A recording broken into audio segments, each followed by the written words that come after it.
अब आते हैं मेन इम्पोर्टेंट चीज जो है इंग्लिश, जिसमें जो 50 नंबर है ना वो मैं ये कहूंगी कि फ्री के को आप कवर कर सकते हो 2 से 3 वीडियोस में। एक छोटा सा पैटर्न फॉलो करके आपके 50 मार्क्स तो ऐसे ही फ्री के हैं, वो आप ले सकते हो। हेलो एवरीवन, स्वागत है आप सभी का। आज की वीडियो बहुत खास होने वाली है क्योंकि आज हम डिस्कस करेंगे स्टेनोग्राफर एग्जाम के बारे में पूरी जानकारी, स्टार्टिंग से एंडिंग तक सब कुछ इसमें डिस्कस करेंगे। तो जो लोग स्टेनोग्राफर की पहले से एग्जाम की प्रिपरेशन कर रहे हैं या फिर जो करना चाहते हैं, अभी बिगिनर हैं, जिनको कुछ भी नहीं मालूम कि क्या होता है स्टेनोग्राफी, कैसे क्या किया जाता है, तो आज की इस वीडियो में हम सब कुछ डिस्कस करेंगे। वो लोग भी इसको देख सकते हैं जिन्होंने 2024 का एग्जाम दिया था बट उनके मार्क्स कम है। सीबीटी में जिसके मार्क्स कम है उनको लग रहा है कि स्किल टेस्ट देने को शायद मिल जाए बट फाइनल सिलेक्शन नहीं होगा, तो वो भी देख सकते हैं क्योंकि तैयारी छोड़ना नहीं है। अगर आपने अभी दिया था एग्जाम तो 2025 का एग्जाम जरूर देना है। जैसा आपको पता है कि एसएससी एग्जाम का कैलेंडर आउट हो चुका है, तो स्टेनोग्राफर का जो एग्जाम है वो टेंटेटिवली अक्टूबर में होगा, क्योंकि हर बार जो एग्जाम्स होते हैं वो अक्टूबर से स्टार्ट होते हैं। या तो अक्टूबर में होगा, पिछली बार नवंबर में हुआ था और इस बार दिसंबर में, तो इसी के आसपास होगा। पर ये मान के चलो कि अक्टूबर जो है वो लास्ट है, इससे पहले नहीं होगा लेकिन इसके बाद नहीं होगा, इतना तो मान के चलेंगे हम। तो मैंने उसी के हिसाब से काउंट किया है कि 265 डेज आपके पास हैं, तो आप इसमें प्रिपेयर कर सकते हो।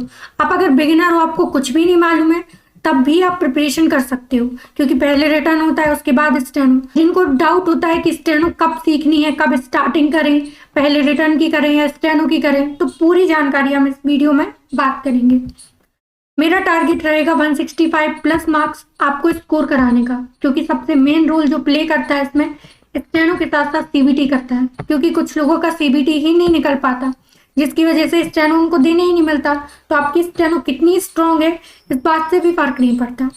और कुछ लोग ऐसे होते हैं जो सीजीएल की सोच के कि इंग्लिश अच्छी होती है वो दे के आ जाते हैं एग्जाम, लेकिन उनको स्टेनो ही नहीं पता कि क्या होती है, वो जानते भी नहीं है, तो वो स्किल में फेल हो जाते हैं।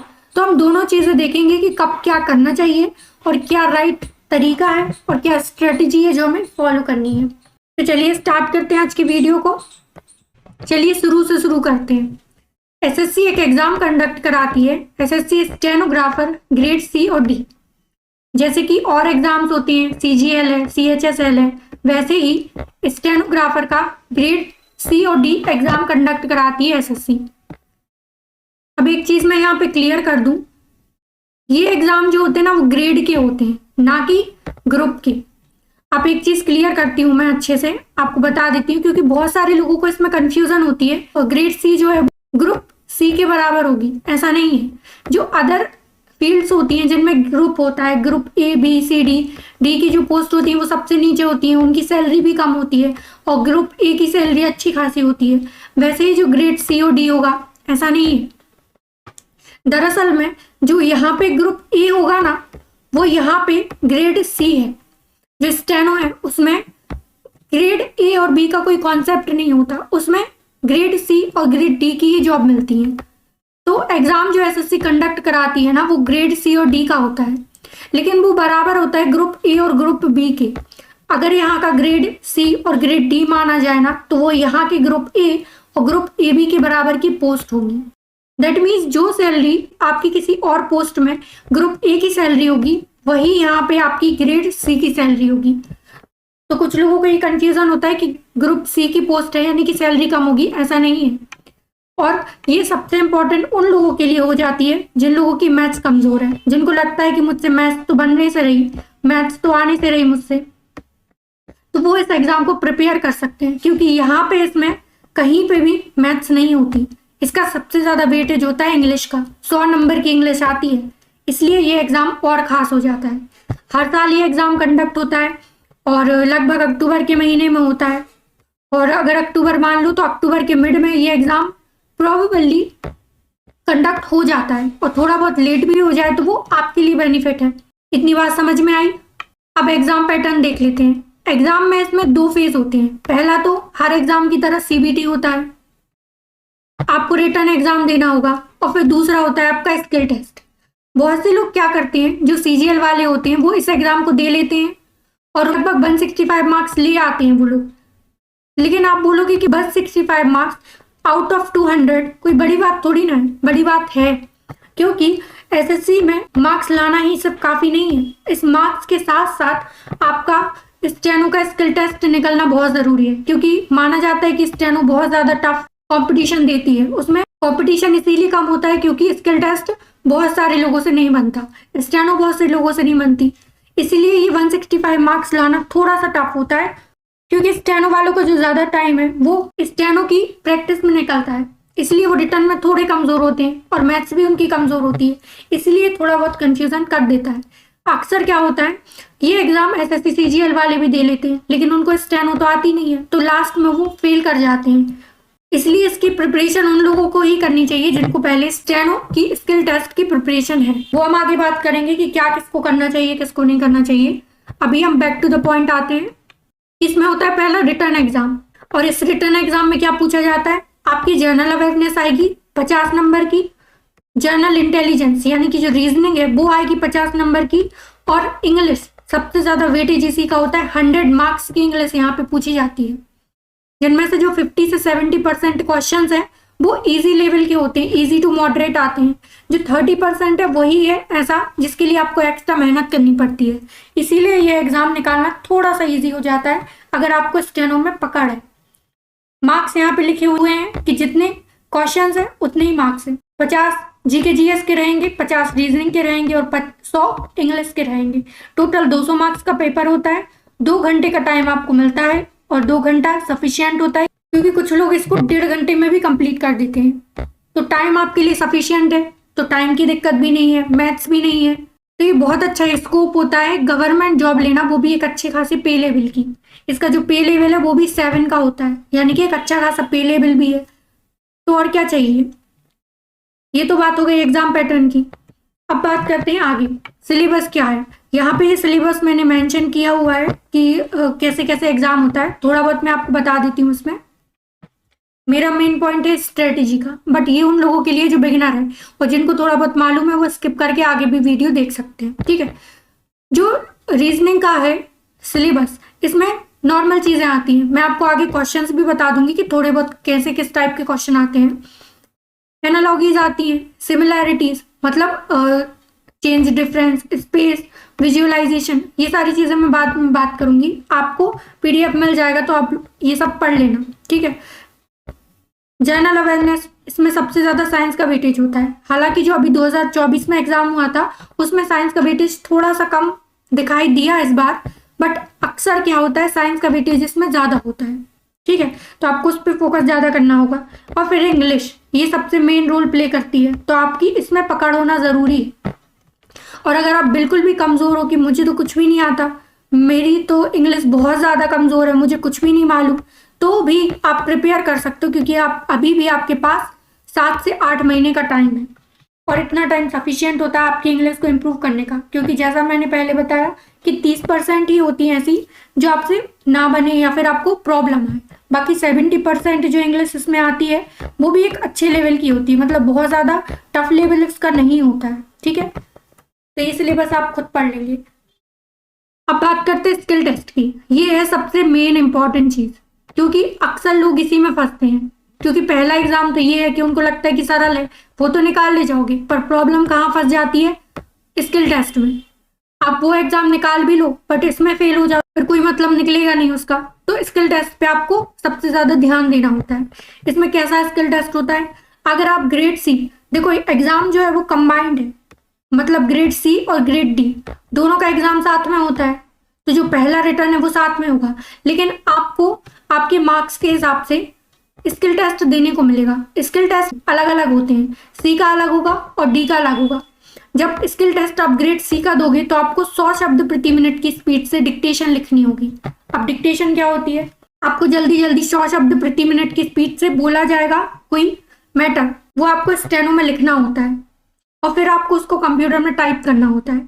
ये पूरी प्रोसेस के लिए आपको ग्रेड सी में 55 मिनट और ग्रेड डी में 65 मिनट का टाइम दिया जाता है। तो इसमें 2 एग्जाम कंडक्ट होते हैं।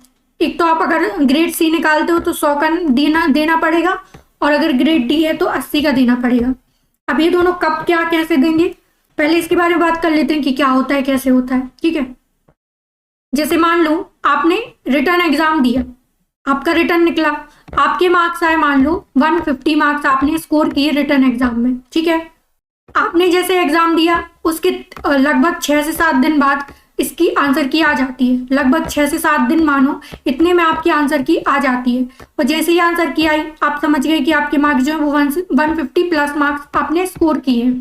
तो अब आपके चांसेस क्या हो गए, अब कम से कम 1.5 महीना मान के चलो, एक से लेके आप मानो कि 1.5 महीना आपको मिलेगा।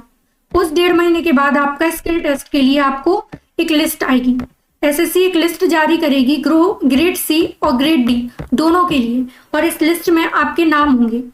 लिस्ट अलग अलग आती है, ग्रेड सी की अलग आती है और ग्रेड डी की अलग आती है। इसमें आपको ये बताया जाएगा कि आप किसके लिए एलिजिबल हो। जहां तक मेरी समझ है और जहां तक एनालाइज मैंने किया है कि अगर आपके मार्क्स 130 भी आ जाते हैं तो आपको स्किल टेस्ट देने को मिल जाता है।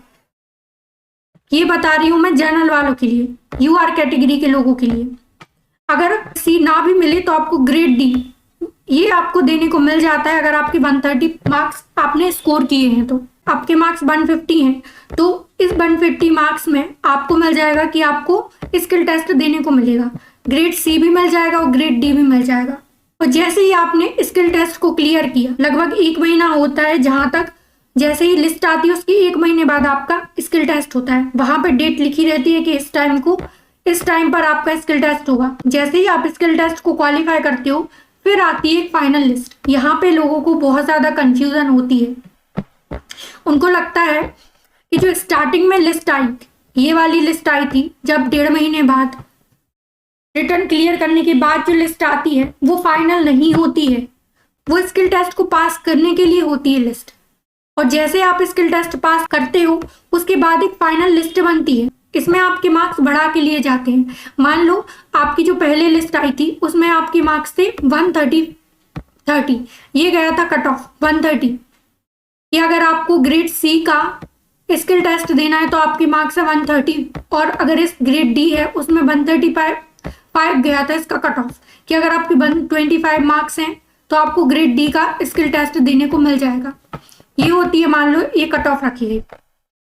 लेकिन जब फाइनल स्कोर आया, आपने स्किल टेस्ट दिया, इसके बेसिस पे आपने स्किल टेस्ट दे दिया, लेकिन जो फाइनल कट ऑफ थी वो चली गई ग्रेड सी की 155 और ग्रेड डी की चली गई 140।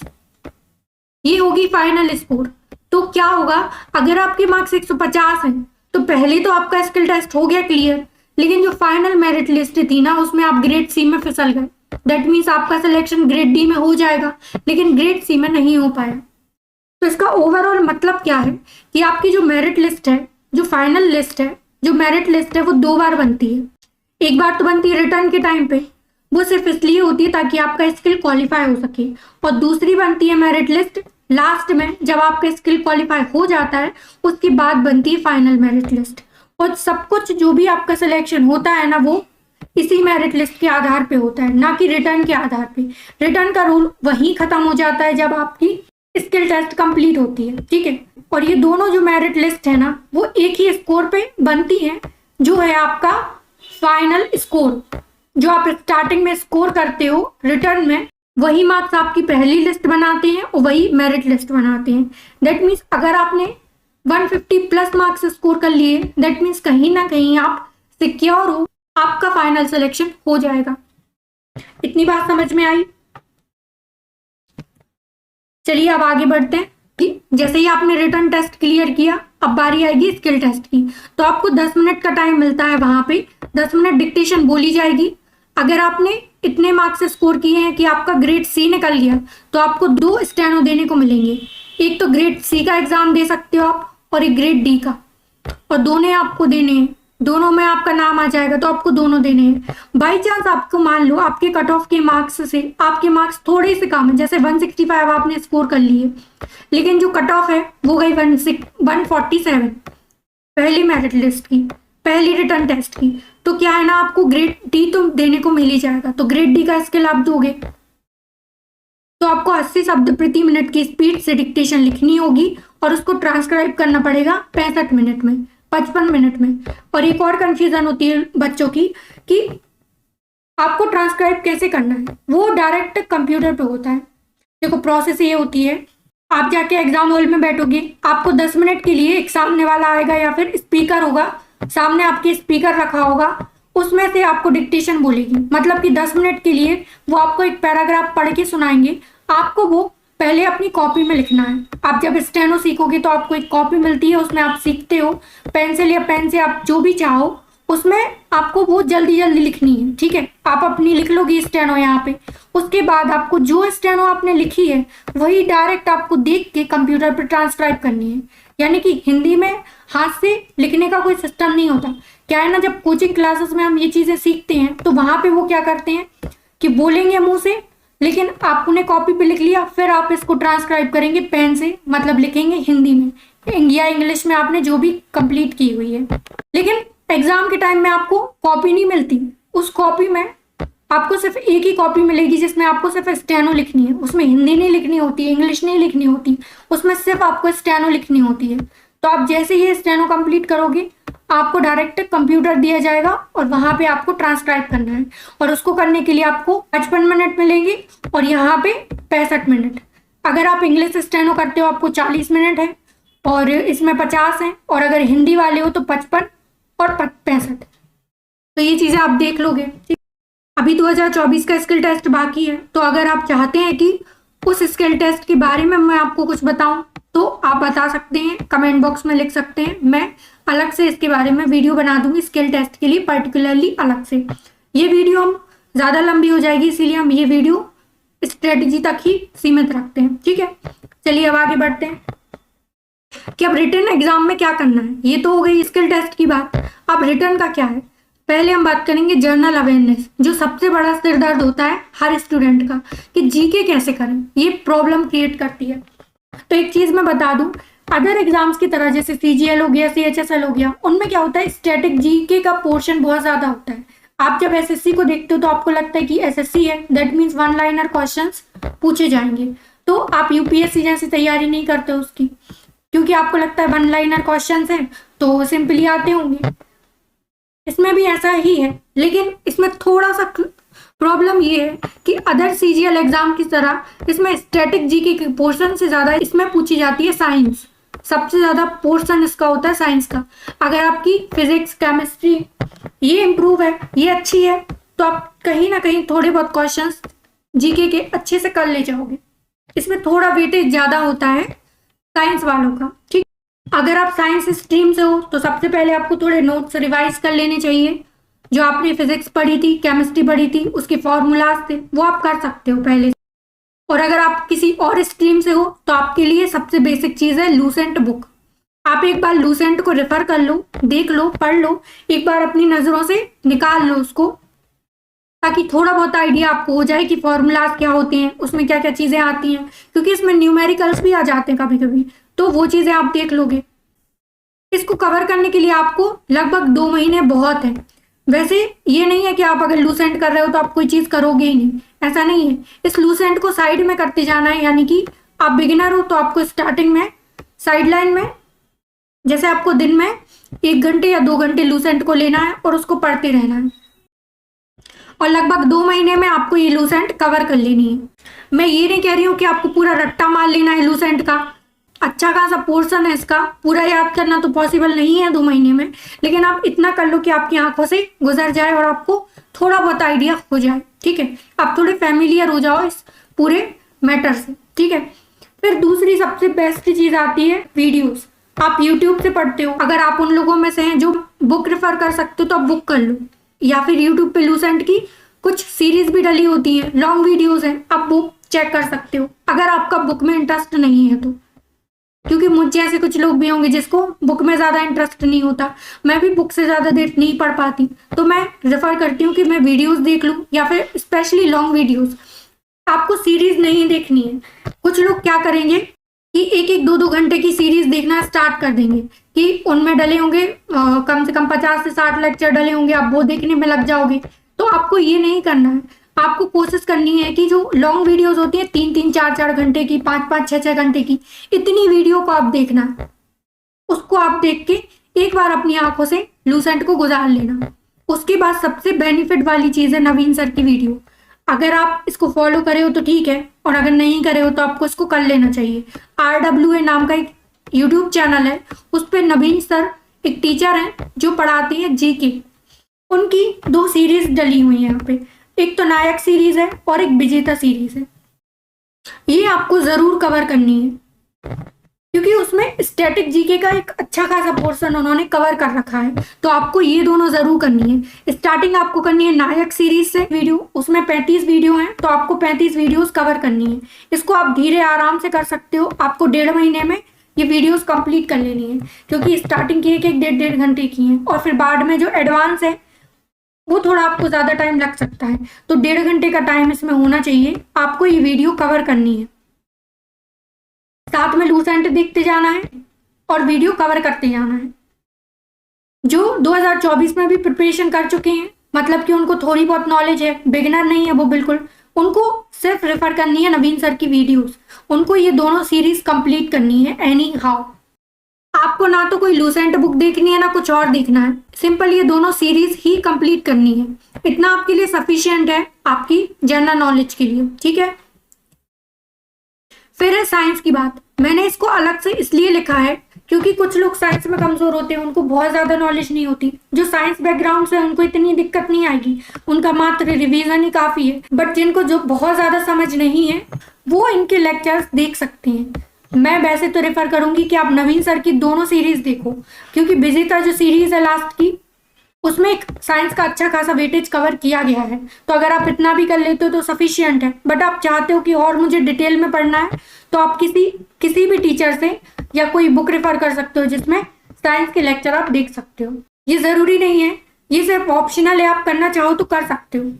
बट सबसे इंपॉर्टेंट है नवीन सर की दोनों सीरीज नायक और विजेता, आपको ये दोनों करनी है। और बिगिनर है तो बेसिक से आप रेफर कर सकते हो पहले। फिर बात आती है प्रीवियस ईयर पेपर्स की, तो ये तो कंपलसरी है, आपको प्रीवियस ईयर पेपर्स तो करने ही करने हैं। आप स्टार्टिंग कर रहे हो या फिर आप पहले से कर रहे हो, प्रीवियस ईयर तो जरूरी है। क्योंकि अभी का जो एग्जाम हुआ था ना 2024 का, उसमें सबसे ज्यादा क्वेश्चंस प्रीवियस ईयर से आए थे। अगर आपने प्रीवियस ईयर ही करे होंगे ना पूरे, सिर्फ 2017 से 24 तक, 2017 से 23 तक भी करे होंगे ना, तो आपके स्कोर आसानी से 150 प्लस हो सकते थे। तो आपको प्रीवियस ईयर को कमजोर नहीं समझना है, ये सबसे इंपॉर्टेंट होते हैं, आपको ये तो करना ही करना है।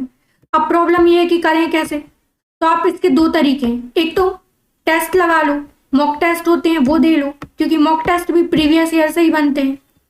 या फिर मैं रेफर करूंगी कि अभी आप मॉक टेस्ट मत दो, मॉक टेस्ट आपको देने हैं, मैं बताऊंगी आपको कब देने हैं। लेकिन सबसे पहले प्रीवियस ईयर आप कैसे कंप्लीट कर सकते हो, या तो आप YouTube की वीडियोस देख लो, लॉन्ग वीडियोस डलती हैं जिनमें एक पर्टिकुलर सब्जेक्ट को वो लेते हैं और पर्टिकुलर ईयर का पेपर लेते हैं। जैसे कि उन्होंने ले लिया 2017 के all synonym, all antonym, all GK के क्वेश्चंस, ऑल साइंस के क्वेश्चन, ऐसी जो लॉन्ग वीडियोस होती हैं उनके थ्रू आप प्रीवियस ईयर पेपर्स को कंप्लीट कर सकते हो।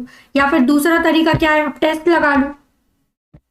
टेस्ट देखो जरूरी है, लेकिन टेस्ट लगाना आपको वैसे नहीं है जैसे नॉर्मली लोग लगाते हैं, क्योंकि टेस्ट हम तब लगाएंगे जब हमारा जून या जुलाई आ जाएगा, नोटिफिकेशन आ चुका होगा, फॉर्म भरने स्टार्ट हो चुके होंगे, तब जाके हम टेस्ट लगाना स्टार्ट करेंगे। क्योंकि अभी से हम हैबिचुअल बनना जरूरी नहीं है, अभी हमारा फोकस किस पे है, सिलेबस कवर करने पे। तो कोशिश ये करना कि जो यूट्यूब पे वीडियोस डली हूँ, specially long videos previous year papers की, आप पहले उनको रेफर करो, ठीक है।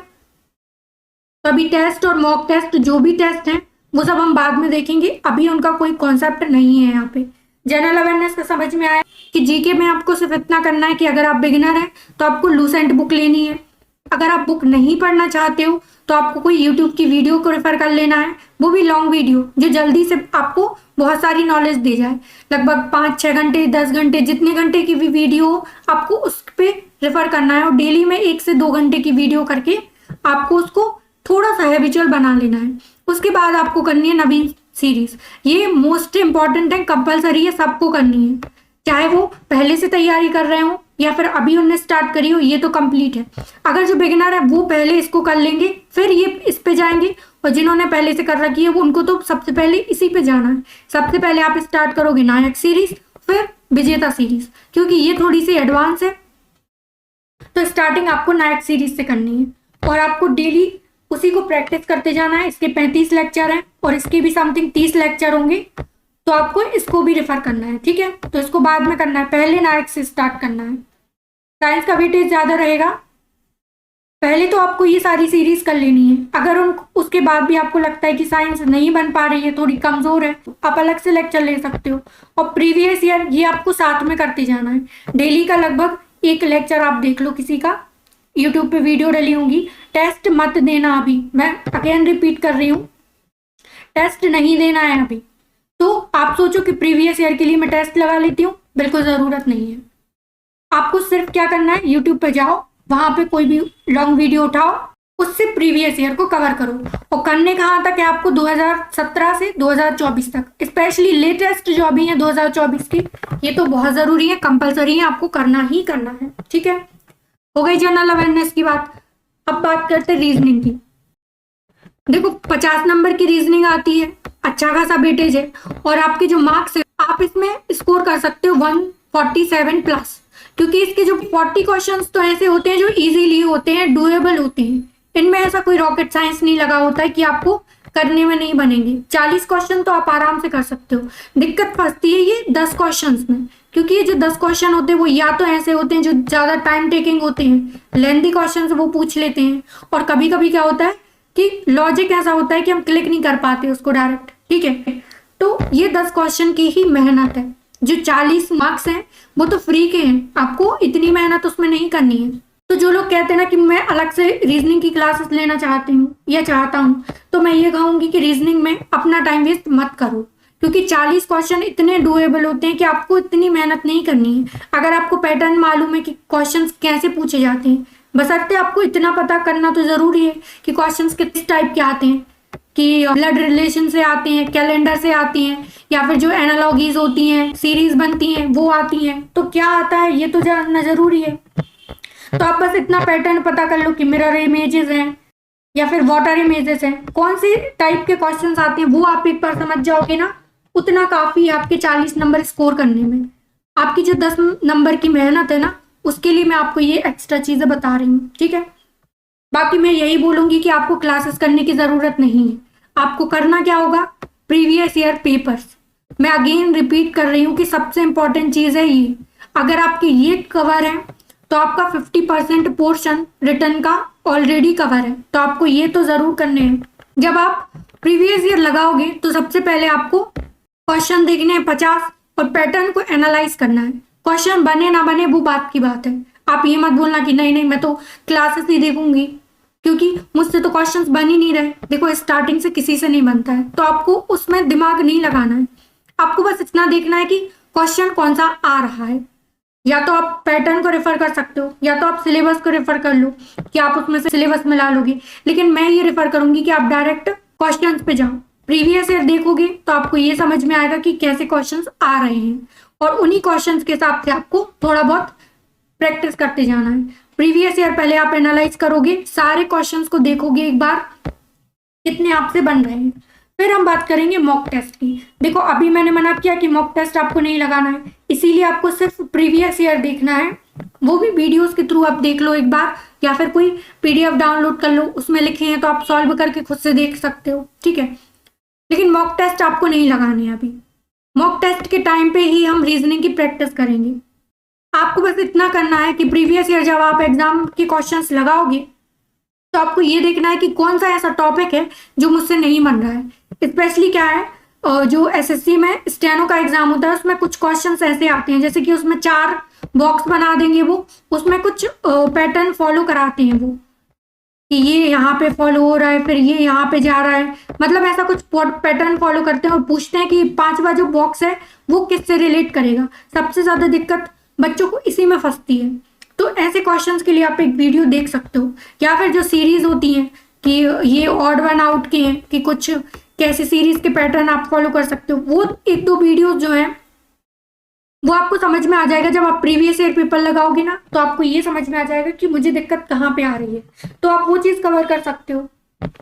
लेकिन मैं यही बोलूंगी कि आपको रीजनिंग के लिए अलग से कोई कोर्स करने की जरूरत नहीं है। अगर आप इतना करते हो तो काफी है। और बाकी जो रीजनिंग हम कवर करेंगे ना, वो हम करेंगे मॉक टेस्ट के थ्रू। जब हम जून या जुलाई के आसपास मॉक टेस्ट लगाएंगे तब हम रीजनिंग में जो भी कंफ्यूजन होगी वो हम कवर करेंगे। तो आपको रीजनिंग के लिए भड़क लेने की जरूरत नहीं है, आपको परेशान होने की इसमें बिल्कुल जरूरत नहीं है, ठीक है। बस इतना करना है कि प्रीवियस ईयर जरूर करना है और एक बार पैटर्न देख लेना है कि कहाँ से क्या चीज आती है। समझ आ गया। अब आते हैं मेन इंपॉर्टेंट चीज जो है इंग्लिश। ये सबसे ज्यादा लोगों का सिर दर्द है, क्योंकि इंग्लिश एक तो वेटेज ज्यादा रखती है और दूसरा परेशान भी बहुत ज्यादा करती है। क्योंकि कुछ लोग हिंदी मीडियम से हैं, जिनको हिंदी समझ में आती है लेकिन इंग्लिश बिल्कुल समझ में नहीं आती, बिल्कुल दिमाग से ऊपर जाती है। तो उन लोगों के लिए दिक्कत क्या है कि इंग्लिश को कैसे करें। तो इसका सिंपल फंडा है कि आपको स्टेप बाय स्टेप चीजें फॉलो करनी है। 100 नंबर की इंग्लिश आती है, जिसमें जो 50 नंबर है ना, वो मैं ये कहूंगी कि फ्री के हैं। उनको आप कवर कर सकते हो 2 से 3 वीडियोस में, या फिर आप एक छोटा सा पैटर्न फॉलो करके आपके 50 मार्क्स तो ऐसे ही फ्री के हैं, वो आप ले सकते हो। वो बोलोगे कि फ्री के कैसे हैं, वो इसलिए क्योंकि इसमें सबसे ज्यादा वेटेज होता है वॉइस नरेशन का। जो पैसिव वॉइस एक्टिव वॉइस होते हैं वो, और नरेशन, इसका सबसे ज्यादा वेटेज होता है। अभी के एग्जाम में बोलूँ ना तो रिसेंटली कम से कम 15 से 20 क्वेश्चंस वॉइस और नरेशन के पूछे गए थे 2024 में, और ये इसी बार का नहीं है, हर बार का सेम है। सबसे ज्यादा वेटेज इन्हीं का होता है। 15 से 20 क्वेश्चन तो ऐसे मानो कि तो आएंगे ही आएंगे। वॉइस नरेशन के अलावा पैसेज होते हैं, पैसेज बिल्कुल पक्के हैं कि आएंगे। पैसेज के अलावा क्लोज टेस्ट होता है, PQRS। वैसे तो इंग्लिश का सिलेबस हर किसी में सेम ही होता है, मतलब वही चीजें आएंगी। या तो वोकेबलरी पूछ लेंगे, रीडिंग कॉम्प्रिहेंशन आ जाएगा, एक्टिव वॉइस पैसिव वॉइस हैं, एरर डिटेक्शन के क्वेश्चंस आ जाएंगे। तो चीजें तो वही है, सिलेबस सब कुछ सेम है, बस फर्क पड़ जाता है लेवल का। जो SSC के अदर एग्जाम्स होते हैं जैसे CGL हो गया, CHSL, उसमें इंग्लिश का इतना ज्यादा वेटेज नहीं होता, मतलब उसके लेवल का वेटेज इतना ज्यादा नहीं होता, क्योंकि उसमें जो क्वेश्चन आते हैं बहुत सिंपल लेवल के आते हैं। बट इसमें थोड़ा सा लेवल बढ़ जाता है, ये नहीं कहूंगी कि बहुत ज्यादा लेवल बढ़ता है, बहुत ज्यादा फर्क नहीं आता है, थोड़ा बहुत अंतर इसमें आ जाता है। तो उसी अंतर को हमें कवर करना है। तो सबसे पहले आएगी चीज ग्रामर, कि आपको ग्रामर कैसे कभी कंप्लीट करना है। अगर आप बिगिनर है, आपको कुछ भी नहीं पता, इंग्लिश आपको बिल्कुल भी कुछ नहीं आता उसमें, तो सबसे पहले आपको इंग्लिश में ग्रामर के रूल्स करने होंगे। ये आपका बहुत जरूरी पोर्शन है, क्योंकि और ये आपको करना ही है, और ऐसा करना है कि आपका एक बार में सब कुछ क्लियर हो जाए। क्योंकि अगर आपका बेस क्लियर नहीं है तो कोई फर्क नहीं पड़ता आप कौन से क्वेश्चंस लगाते हो कौन से नहीं, क्योंकि एट दी एंड आप फंसोगे, कहीं ना कहीं जाके आप फंसोगे। आपको अगर लगता है ना कि मैं शॉर्टकट लेके किसी के 120 रूल्स देख लूँ या नॉर्मल कोई चीज कर लूँ, तो मैं ये कहूंगी कि इतने से काफी नहीं है। मैं ये नहीं बोल रही कि वो चीज गलत है, वो गलत नहीं है, वो बहुत अच्छी चीज है, बट वो काफी नहीं है। अगर आप बिगिनर हो तो सबसे पहले आपको बेसिक से जाना होगा। बेसिक के लिए आपको एक चैनल है अमन सर इंग्लिश का, ये चैनल है, वहां पे अमन सर आपको पढ़ाते हैं। वो ग्रामर के लिए मैं ये कहूंगी सबसे बेस्ट टीचर है। अगर आपको ग्रामर पढ़नी है बेसिक्स से, ये समझना है नाउन प्रोनाउन क्या होती है, सेंटेंस को कैसे तोड़ा जाता है, उसकी चीजों को कैसे फॉलो किया जाता है, वो सारी चीजें आप उनसे सीख सकते हो। ग्रामर के लिए मैं ये कहूंगी वर्ल्ड के बेस्ट टीचर है अमन सर। तो आपको उनके लेक्चर्स को रेफर करना है, फ्री ऑफ कॉस्ट। इस चैनल पे आपको उनके सारे लेक्चर्स मिल जाएंगे, जिसमें आपको ग्रामर की बेसिक से लेके एडवांस सब कुछ बताया गया है। तो आपको कोई कोर्स परचेज करने की जरूरत नहीं है इस एग्जाम के लिए। आपको इतना काफी है कि वहां जाके आप पहले इन लेक्चर्स को कंप्लीट कर लो, और जैसे ही आपके ये कंप्लीट होंगे आपकी ग्रामर अच्छी हो जाएगी। फिर आप ये कर सकते हो रिवीजन के लिए किसी की लॉन्ग वीडियो देख लो, कोई रूल्स फॉलो कर लो शॉर्टकट में, वो ठीक है, लेकिन सबसे पहले आपको बेसिक तो कवर करना ही है। अगर आप स्टार्टिंग कर रहे हो और आपके थोड़े बहुत रूल्स इधर उधर हो जाते हैं ना, दिमाग भटक जाता है, तो आपको सबसे पहले ये चीज करनी है। वैसे मैं ये कहूंगी कि स्टेनो का जो एग्जाम है ना, उसमें ग्रामर का जो वेटेज है अब वो इतना ज्यादा नहीं है। उसमें कम से कम आपके आते हैं 7 से 8 क्वेश्चन इसके पूछे जाते हैं, वो भी किससे, या तो ग्रामर में एरर डिटेक्शन के क्वेश्चंस आ जाएंगे, या फिर ऑड वन आउट में आ जाएंगे कि आपको चेंज करना है, रेक्टिफाई कर दो सेंटेंस को, तो ऐसे में पूछे जाते हैं। लेकिन वो उनका वेटेज भी 7 से 8 क्वेश्चंस नहीं है, लेकिन 7 से 8 क्वेश्चंस भी कम नहीं होते। तो आपको ग्रामर तो करनी है, क्योंकि आप किसी भी एग्जाम की प्रिपरेशन करो, इंग्लिश में ग्रामर नहीं होगी तो क्या मतलब है, तो आपको करनी जरूर है। फिर मेन चीज आती है वोकेबलरी। सबसे ज्यादा प्रॉब्लम बच्चों को इसी में आती है, और सबसे ज़्यादा वेटेज इसमें इसी का है, क्योंकि आप वोकैबुलरी सिर्फ वोकैबुलरी के लिए नहीं होती, वोकैबुलरी कवर करनी होती है आपको अगर आप करना चाहते हो एरर, क्योंकि आजकल जो एरर्स पूछी जाती हैं वो ऐसी पूछे जाने लगी हैं कि आपको पूरा सेंटेंस सेम लगेगा लेकिन वो एक वोकैब कुछ ऐसी दी जाएगी जिससे आपको अंतर समझना होता है। अगर आपको उसका मतलब नहीं पता तो ऑब्वियस सी बात है आप वो सही नहीं कर पाओगे। रीडिंग कॉम्प्रिहेंशन, जो लंबे लंबे पैसेजेस होते हैं, क्लोज टेस्ट होते हैं, उनमें भी वोकैबुलरी का वेटेज ज़्यादा होता है। एक क्वेश्चन तो उनमें वोकैब का आता ही आता है।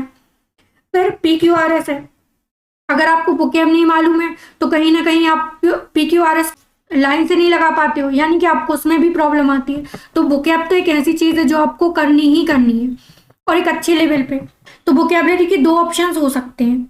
एक तो आप अपने हिसाब से डेली किसी की वोकैबुलरी करो, लेकिन ये है कि डेली तो करना है। अगर आप आज से प्रिपरेशन स्टार्ट कर रहे हो ना तो अभी से वोकैबुलरी तो डेली प्रैक्टिस करो, कम से कम 10 से 12 वोकैबुलरी डेली याद करो। उसके लिए मैं आपको रेफर करूंगी मेरी ही क्लासेस।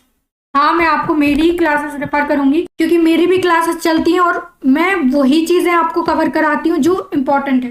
डेली आपकी एक वीडियो डलती है, वोकैबुलरी की भी डलती है और साथ में रीडिंग कॉम्प्रिहेंशन की भी डलती है। मतलब सबसे ज़्यादा जो बच्चे फंसते हैं वोकैबुलरी में या फिर पैसेज में, तो वो दोनों चीज़ें मैं यहाँ पे कराती हूँ। तो मेरा चैनल है वोकैब डोज।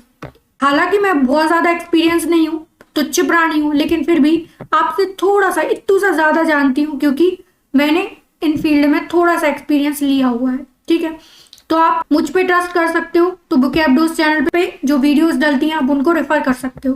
अदरवाइज आपको जहाँ पे करना है आप वहां से कर लो, लेकिन वोकैबुलरी तो आपको करनी है कहीं से भी।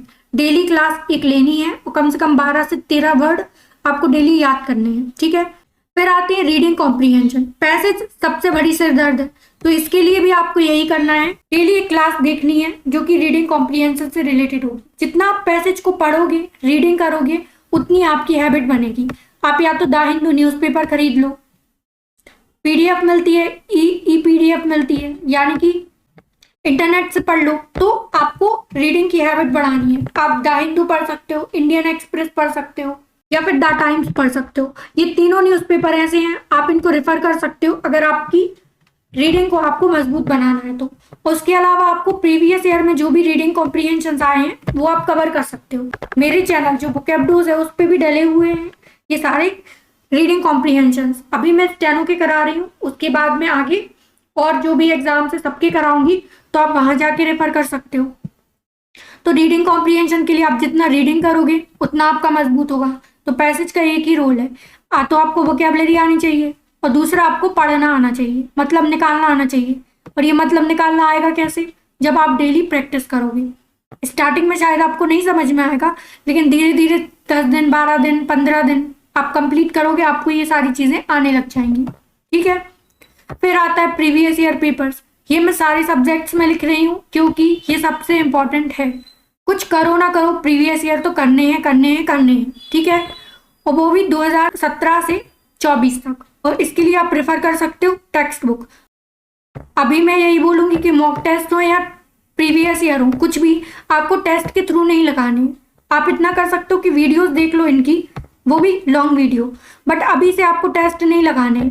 वरना आप ये सोचो कि प्रीवियस ईयर करने हैं, चलो टेस्ट लगा के देख लेते हैं। टेस्ट अभी आपको नहीं करने हैं।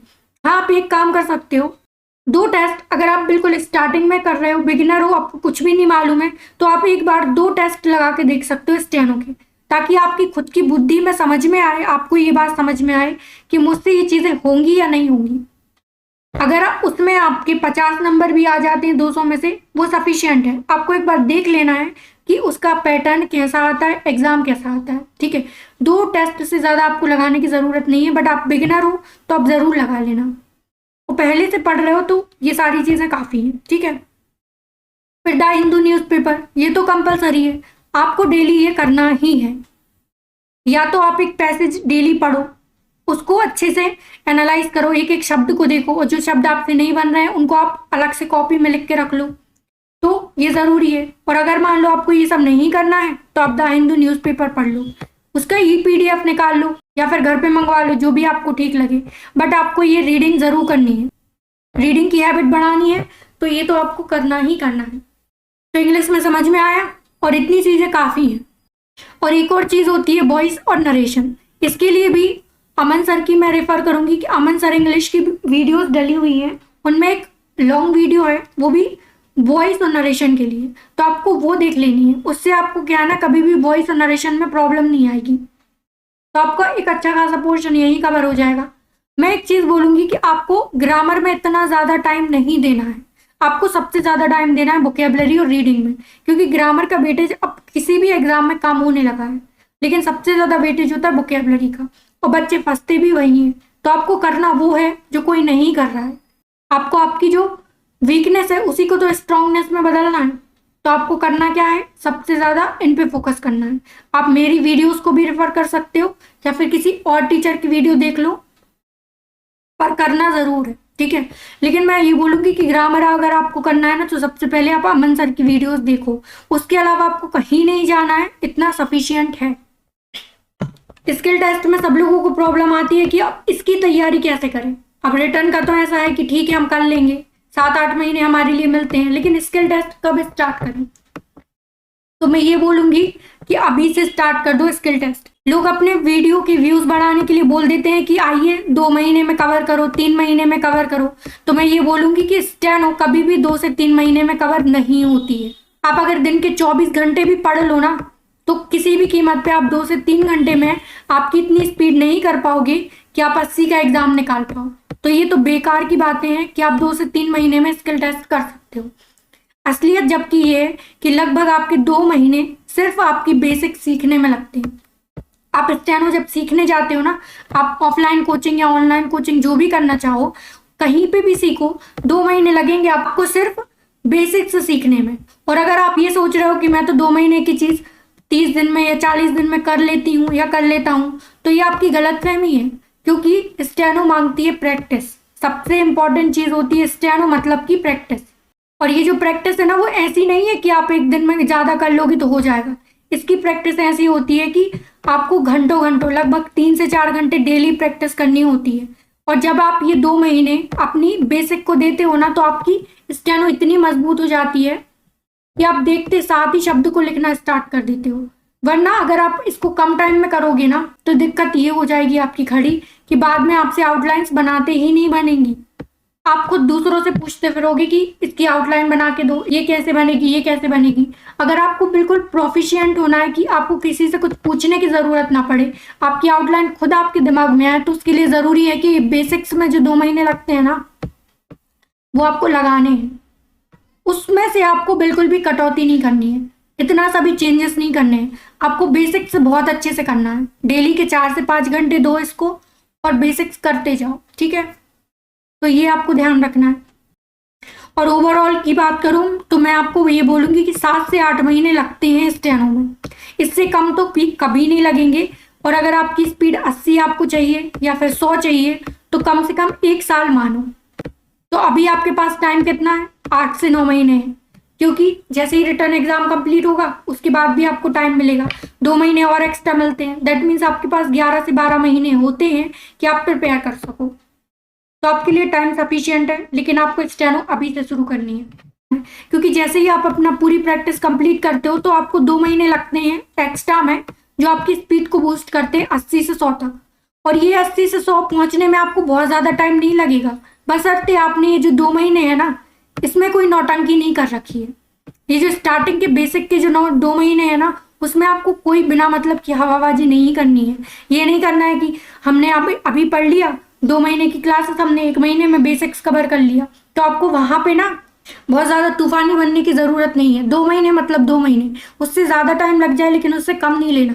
प्रैक्टिस आपको भरपूर करनी है, और जब ये प्रैक्टिस आप भरपूर कर लोगे ना, तो आपको 80 से 100 और 100 से 120 पहुंचने में ज्यादा वक्त नहीं लगेगा।